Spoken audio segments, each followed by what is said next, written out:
இன்னொன்று இல்லம் தேடி மருத்துவம்.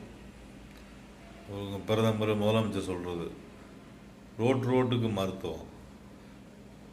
ஏனையாச்சும் ஒரு கிராமம் இருந்தால் மருத்துவம், ரோட்லேயும் பிளாட் பார்த்தலையும் எப்படின்ட்டு பாருங்க. இந்த காலாவதியான மாத்திரை காலாவதியான மருந்தை பூரா கொண்டு வந்து ரோட்லேயும் கிராமத்துலேயும் போய் போட்டு விட்டு கொஞ்சம் அரை காசை வசூல் பண்ணிடுறாங்க.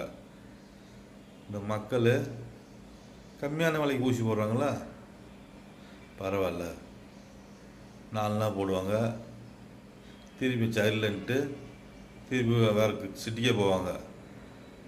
இந்த நோயை உருவாக்கிட்டு அங்கே போய் என்ன டாக்டர் ஒன்றுமே கேட்க மாட்டுது, நீ தான் அங்கே விஷத்தை ஏற்றிக்கிட்டு வந்திருக்கிய, பூரா டைம் முடிஞ்ச மாத்திரை, டைம் முடிஞ்ச மருந்து, டைம் முடிஞ்ச ஊசியை போட்டுக்கிட்டு எல்லாம் நோயை உருவாக்கி